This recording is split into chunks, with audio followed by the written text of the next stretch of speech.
right, welcome back everybody to another fantastic episode of the C.I.C. Lounge. I'm Peter. I am Jen. And we are going to jump right into it. So this week's episode is... Among the Lotus Eaters? Among the Lotus Eaters. Season 2, episode 204. Yes. Strange New Worlds. We both had to look this up. It sounded super familiar to me. Among the Lotus Eaters is a reference to Greek mythology, Homer's Odyssey, and it is directly to, let me see here, a member of a people represented by Homer as living in a state of dreamy forgetfulness and idleness as a result of eating the fruit of the lotus plant. So I thought that was pretty cool. You know, Star Trek is really good at that kind of a nod. They use a lot of like lines from Shakespeare's plays for some of their episode titles and whatnot, and there's never anything that's done by accident or. No. If this sounds cool, it's probably because it is. Which is why I was like, I've read the Odyssey and I've read the Iliad, and so that to me like really stuck out in my brain. I just couldn't figure it out until a few minutes ago I had to look it up. I love that, like you said, nothing is by mistake, and they give these names to these episodes, characters, and they run lines in the show that are nods to all these really cool, interesting, like Greek mythology and ancient human history. And I love that. Like, obviously this is a ship that's out there exploring the universe, the unknown. And that's exactly what Homer did in the Odyssey, he went out and he was exploring the unknown world, meeting all these strange and interesting new people. And that's exactly what Pike did in this episode. And speaking of nods, this episode pulls from a tiny clip in the original pilot episode of the original series, The Cage, the reference to Rigel 7, in which Pike is on a mission where he leaves someone behind. Now, in this episode of Strange New Worlds, they talk about 3 people were presumed killed in action on this planet. In the previous mission, they were only on the surface for about 4 hours. I don't remember if they actually say why they went to the Rigel 7 in the original series, but they took a yeoman with them. Now, a yeoman in the Navy is a clerical worker, like a pencil pusher, someone who literally files paperwork. So I'm not sure what they needed a yeoman for on this mission to Rigel 7 in the first place. But they took him, and he presumably was killed and then became a king. Oh, spoiler alert.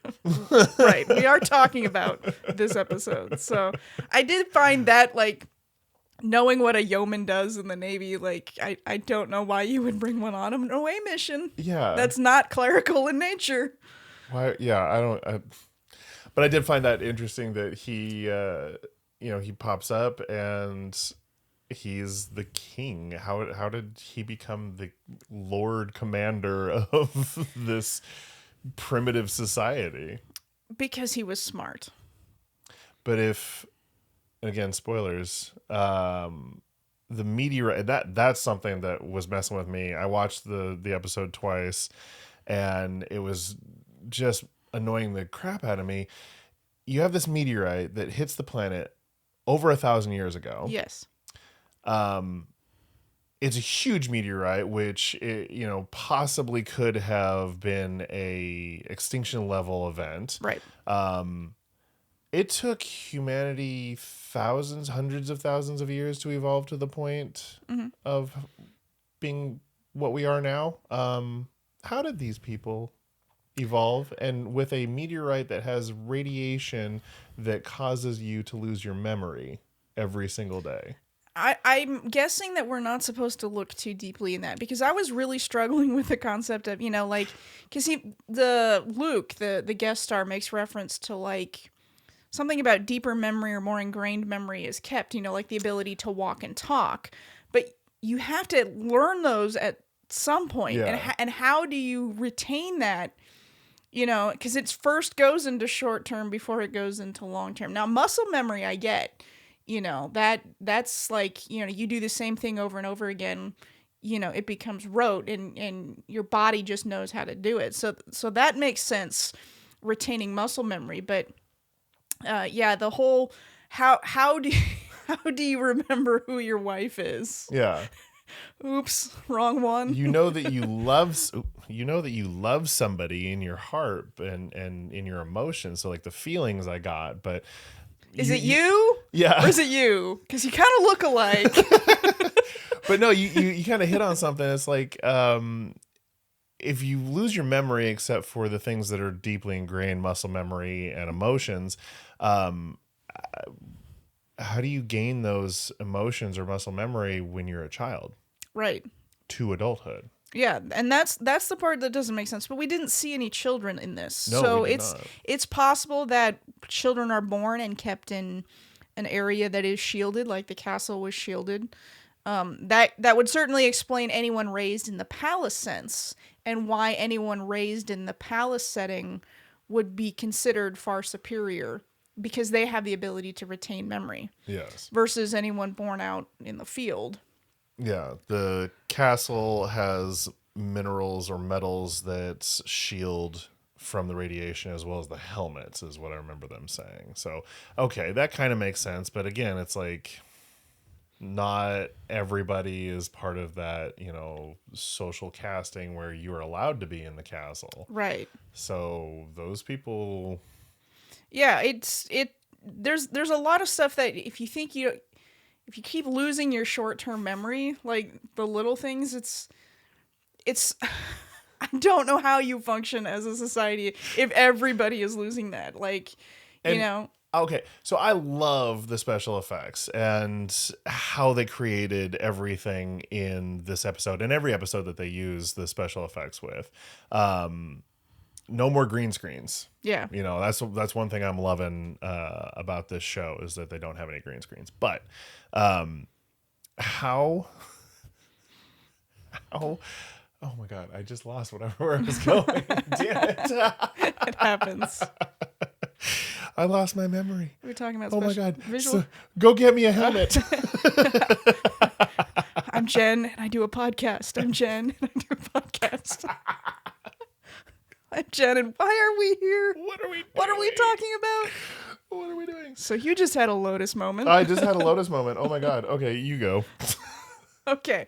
So this episode opens with my man. Oh god. Sorry, Jen. And his girlfriend, or whatever she is. They have not mentioned her first name. No. At least I haven't found it. So I looked it Jen up. does not like her. No, I do actually. She's a very attractive actress. She's a good chemistry match for Anson Mount for the character. I think it's great. I think the tragedy is that since we know where Pike ends up in the end, it's sad because there's no future there.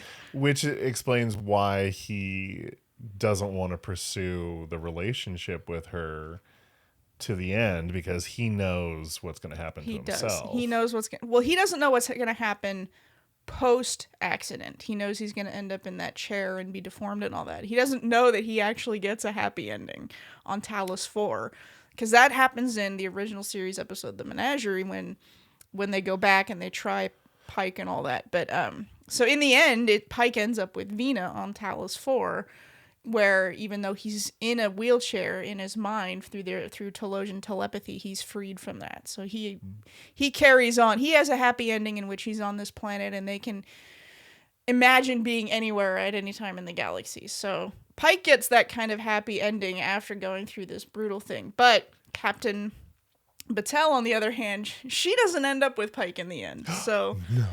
So I was trying to figure out, well, she's captain of the Cayuga, and she was the prosecutor of Una Chin Riley 2 episodes earlier. Yeah. And I'm trying to figure out why a starship captain is also a lawyer. Yeah. Now, that's not outside the realm. She could have gone to law school. She could have gotten a law degree and then gone into Starfleet and worked her way up to command. I still don't understand why she's doing starship captain duties and has to double with the judge advocate general and play lawyer sometimes. Another, I wholeheartedly agree with you on that one. And another scene that kind of was like, why is she doing this, is when Ortega takes Uhura to med bay. to sickbay after, yeah. Didn't we just establish that we need Ortega's, like, and her mad piloting Yeah. skills? Ortega was so excited. I get to go on an away mission. I get to pilot. It's going to be awesome. She was so excited. She had her own monologue. She had her own Hat and costume. hat, costume. She had her personal log entry, and it was great. I was so excited. I was like, oh, this is going to be an Ortega episode. Right? All right. Kind of was, kind of wasn't. And then she's like, oh, I have to stay on the ship because the ship needs its best pilot to pilot it around an asteroid belt. Why didn't they go around the asteroid belt? Or just maintain a higher orbit? The presumption is that they can't really like scan through the radiation. Yeah. So they can't see through it, so they probably can't communicate through it. And so they're going to send a shuttle.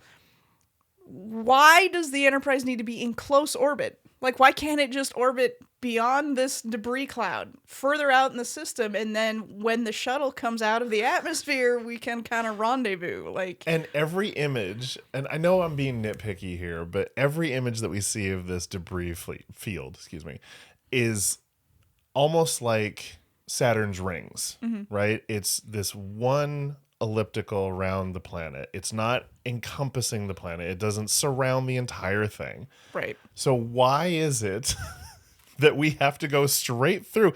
It goes back to, what was it, the very first episode of this season where they pull out of dry dock and then they turn and they go up instead of going, turning around and going out like Yeah. every other Right. episode and season of any Star Trek. Why aren't we thinking in 3 dimensions? Thank you. Yes. Why aren't we thinking?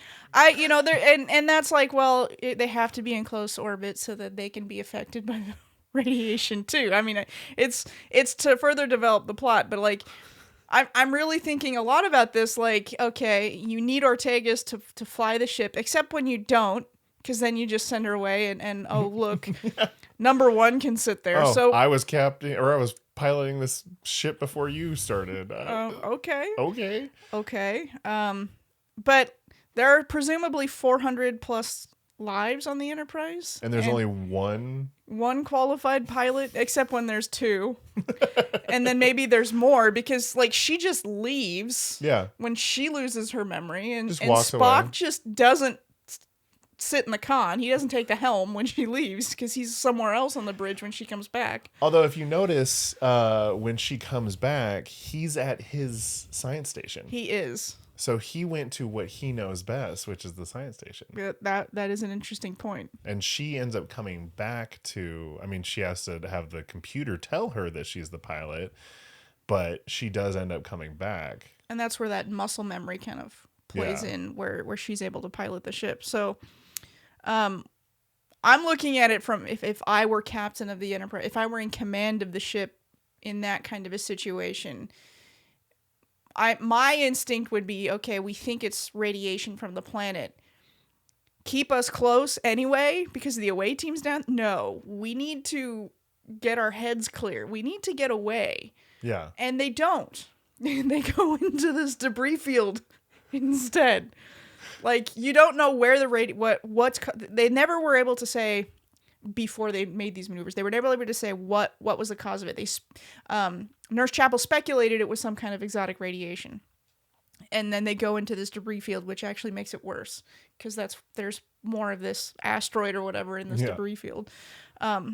So looking at it from a command perspective, my obligation, my first duty to the ship would have been, let's get my crew safe, and then we can worry about the away team, because in the condition we're in, there's nothing we can do for the away team, even in a slightly higher orbit. We need to make the ship safe and then go from there. Yeah. And that's not what happened. No. Because that's not drama. So, I mean, that's really nitpicky. Like, there's not a whole lot I can say about this episode in general. This felt like I don't want to downplay it by saying it felt like a generic Star Trek episode. It just felt really Star Trek. It very much did. I do have to say that the acting so far with this season, with this group of people, has just been so on point. I was watching it and I'm just like, I I was impressed, thoroughly impressed. I was just thinking to myself, like, I've always wanted to be an actor. I don't think I could ever be on par with these guys and like gals. Everybody was just so good. I mean, the fact that they've lost their memory and they don't know who they are, they're scared, they're freaking out, and they just really portrayed that excellently. I think Star Trek in general has done a decent job in the past as far as casting talented actors. And I know in other iterations of Star Trek, previous iterations, particularly the 90s iterations, a lot of those actors were hamstrung by creative choices they weren't allowed to make. Yeah. That I believe they are very much allowed to make in the newer Star Treks, and it shows. Yes. You know, there has to be a degree of trust between an actor who's playing the character, who learns the character, who brings that character to life, and the writer who creates the situations that those characters are put in. And I think there's a real play that happens, and we just learned watching the Ready Room that the writers were allowed on set in season 2 because season 1 was filmed during the pandemic, so there was a closed set, only essential personnel. But season 2, the writers are there, and a lot of like things in episodes happen on the day. You know, lines of dialogue are changed, or story points might actually shift while you're in production, in a television production especially.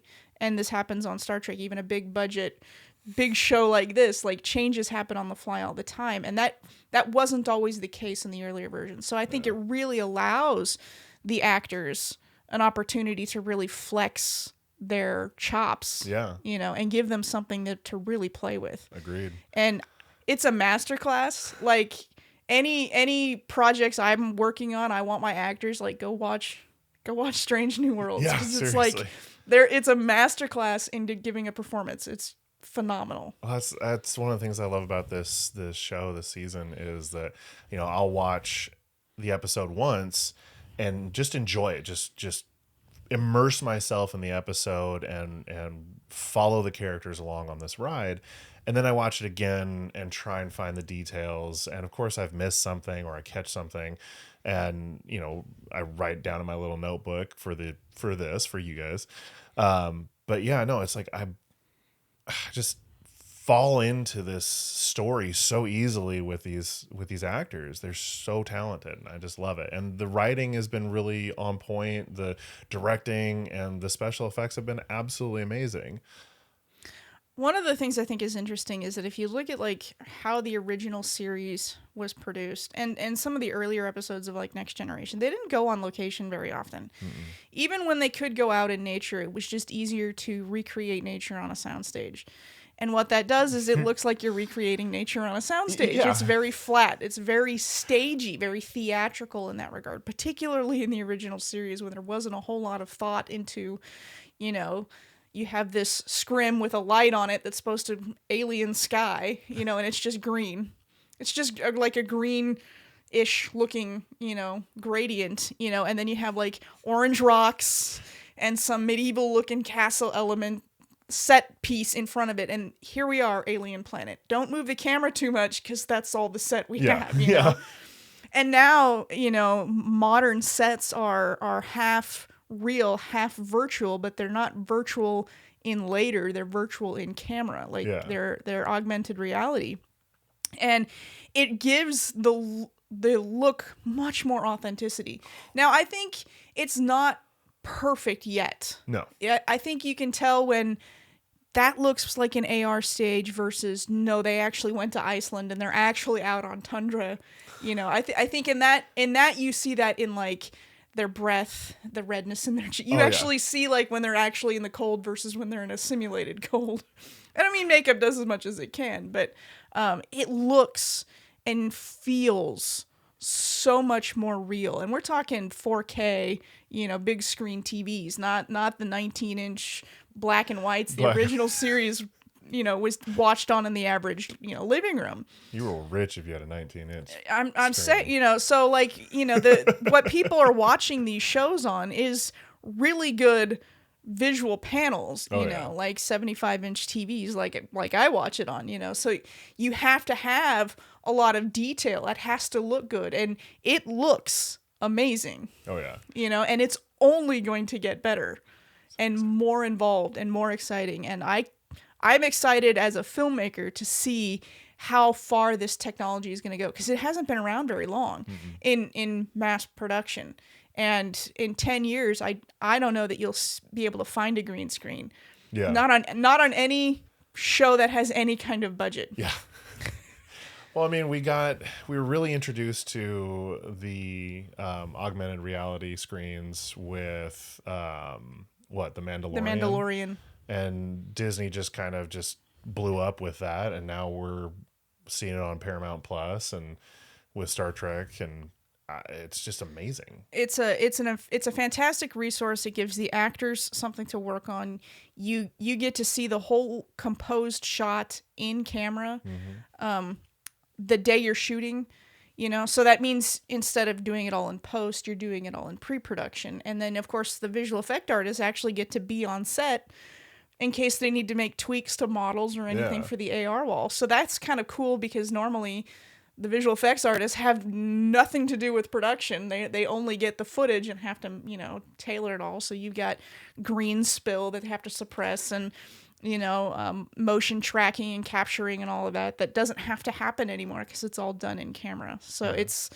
it's really cool, and I'm looking forward to seeing how that technology will change. Even like in sci-fi, it's a pretty easy thing to do, but what about just a general action movie? Yeah. Our car chase is going to be that much more intense because of what you can do with an AR wall. Yes and no, but I mean, going off of last week's episode, tomorrow and tomorrow and tomorrow. Yeah. Yeah, the car, like when they were inside the car, it looked kind of cool. It was almost seamless, but when they were actually driving around, eh. Well, I mean, that's what I'm saying. The technology is coming along, and sci-fi is a natural first place to employ that. But Oh, how absolutely. could a regular series drama, a medical drama, could a police procedural drama use this technology in their storytelling?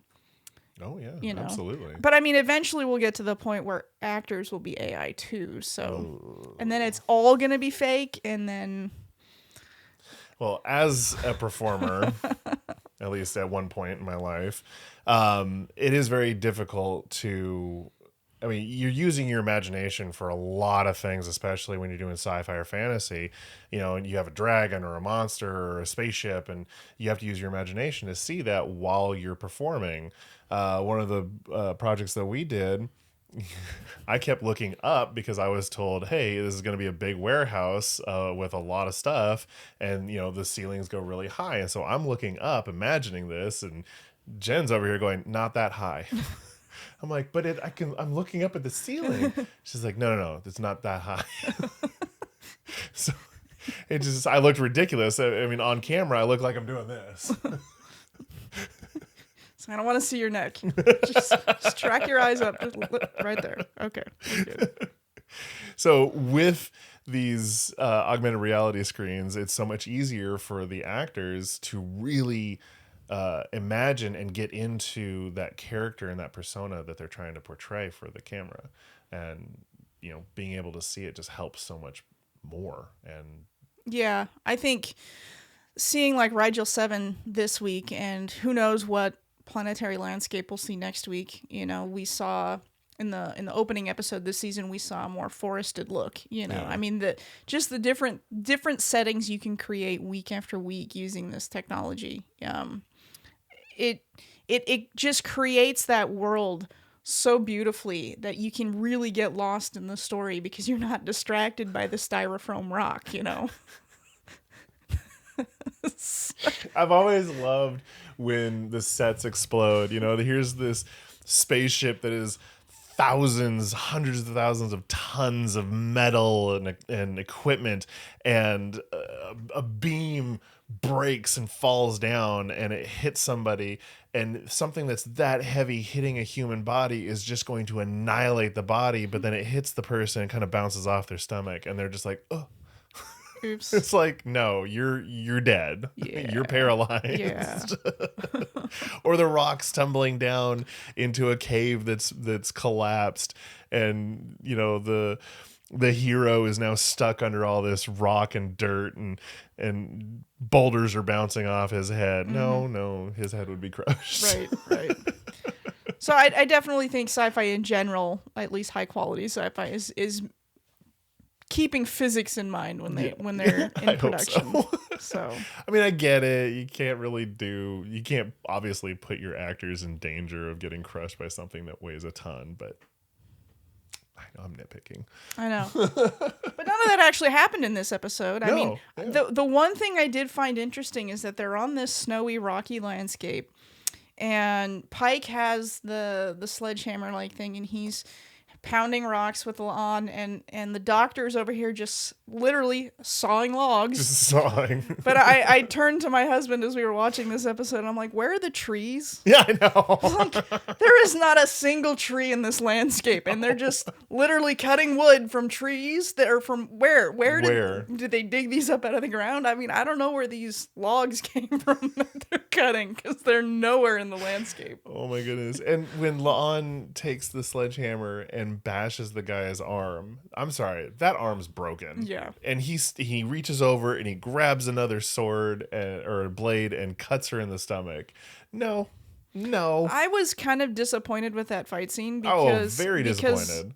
La'an's muscle memory would have been way sharper. She should have annihilated him, especially with the fact that she's swinging a sledgehammer. Yeah, I mean, literally the previous episode, we see her and the doctor sparring. Yes. And she knows how to fight. Oh yeah.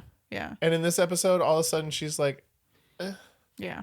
I was a bit disappointed. Like I was expecting her to like really kick ass, and then like someone else to come up and then jab her at the end, like she didn't see coming. Something like that would have been a little bit more believable than she couldn't get the drop on this guy. Like, well, it didn't help that she was like, I'm coming to help you, screaming, announcing her attack on this guy. But nitpicking. I mean, there's not a lot I can say about. I mean, my notes for this episode are so pathetic. Like, it's like I don't know what more I could say. It's not like I didn't feel like this was epic storytelling in the emotional realm that we talked about in Ad Aspera per Aspera, or the last one, Tomorrow and Tomorrow and Tomorrow. Like, there were some really fantastic moments in some of the previous episodes. Not to say that there wasn't any good stuff in this one. This just felt like, yeah, that's another Star Trek episode. Yeah. Like, there's not a whole lot of, it's not bad, but for stuff to rise above, there has to be that baseline. And this felt like just a baseline episode. Yeah. A lot of good stuff. Yeah. And like no complaints about it. Like we said, acting, special effects, storytelling, all great. But yeah, no, this was definitely a baseline episode. The one thing that I did really appreciate is La'an. Last week we talked about how we were hoping that she'd be a little more relaxed because she always has her hair pulled back super tight. Yeah. This week her hair was a little bit looser. She still had it pulled back, braided, but it was a lot looser. It was down. Yeah. And a lot of it was down. Yeah. It wasn't pulled back into a bun. And I really appreciated that. So she's very pretty. She's a beautiful woman. Yes. So, and when her hair is pulled back like that, it really gives her kind of a severe cold, which is a position of strength for her position and whatnot. But she is a security officer. In that regard, the look makes sense. But to see that a softer side of her is refreshing. And it wasn't just for her coming down to the planet on this away mission where they had to take off their uniforms and don clothing from the locals. This was a personal choice of La'an. The first scene that we see her in the ready room, she has her hair loosely done up, which I thought was just absolutely fantastic because we're seeing this character grow and evolve. And I would think that would not be by accident. No. I would think that was probably a choice on somebody's part, that she's going through this progression. Well, I would hope so. Yes, I would hope that the writers are like, we want her to grow and evolve through this season, but I also would hope that the actress that plays La'an I'm sorry, I forget her name. Christina Chong. Thank you. I would hope that Christina sat there with the writers or just on her own and was like, you know what, Lon is really struggling here at the beginning, and she goes through this very emotionally traumatic experience in Tomorrow and Tomorrow and Tomorrow, and now she is coming to terms with that and growing. And so we're seeing that in her physical demeanor. She's a little bit softer. She's still hard, but she's a little bit softer in how she presents herself to the rest of the crew, and not just with her hair. Like the way she was communicating with everybody throughout the episode was not as stern as she always is. Except for when she punched Pike. Except for when she punched Pike. You knew that she was scared. Yeah, we knew she that just was woke coming. up. She didn't know who she was. Oh yeah, that was like acting 101 right there. Anyway, I mean, I don't really have anything else on this episode. I mean, I nitpicked the asteroid belt, the sledgehammer breaking the guy's arm. Yeah. Yeah, I nitpicked the yeoman and why there's a lawyer also in command of a starship. Breve and I came up with a theory that, well, maybe there are legal ships. Like there is a Federation starship with legal teams aboard that go from system to system to interpret law, to handle Federation. So maybe the Federation is some sort of legal ship. That still doesn't make sense why the captain needs to be a lawyer, because you can ferry a legal team somewhere. The captain doesn't need to be a lawyer too. A starship captain, and Pike says it, there's so much responsibility on a starship captain. They don't really have time for personal lives. That's one of his justifications for breaking it off with her in the beginning. So she's got time to do lawyering on the side. Apparently, if she's also captain of the Cayuga. So, yeah, I mean. Again, Jen, I'm really sorry. Pike went back to her at the end. It's of the episode. fine. I love that relation. I think it's beautiful. I really do. She says with a grimace. Oh, it's great. It's great. It's not Vina. That's where he's gonna end up. But yeah. But no, the actress who plays Batal she's beautiful. She's she looks like a starship captain, yes. and she has the strength to stand up to Anson Mount in a scene partner role. Mm-hmm. I think, because you've got this strong male sense, and she's a perfect counterbalance in femininity and strength to him. So no, I think it's great. And I fully expected him to pull his head out of his ass by the end of the episode and go back to the lady who gave him this ultimately rare token that carried him through the episode. Foreshadowing for sure. Everything that happened in the beginning of the episode, I'm like, yeah, okay. Yeah. Okay. Yeah, we knew that was going to happen. Although I wasn't sure which one of the three people that were KIA or assumed KIA on the planet. I knew one of them was going to end up being on the planet. Course. I just wasn't sure which one. I think they chose a good character, especially with the whole Mongolian feel and vibe to the stage or the setting of the castle and everything, and the wardrobe.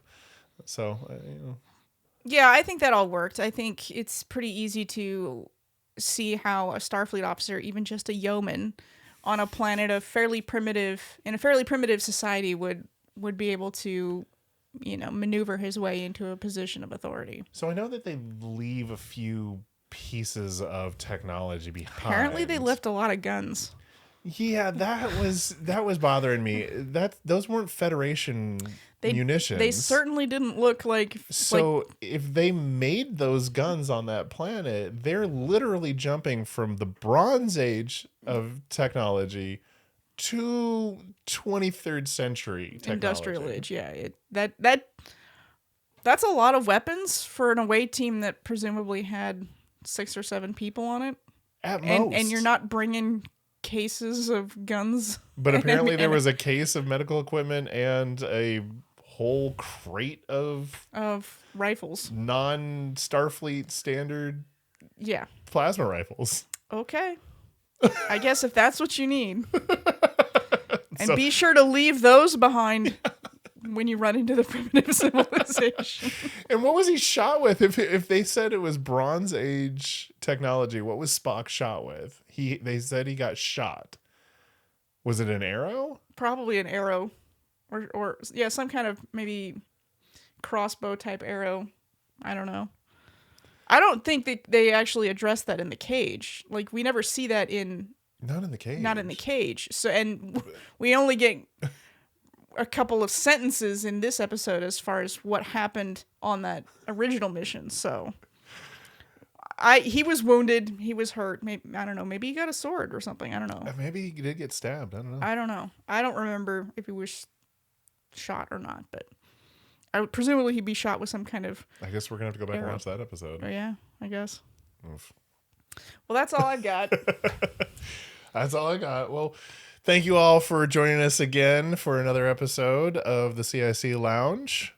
We will pick this up again next week. I'm Peter. I'm Jen. We'll see you.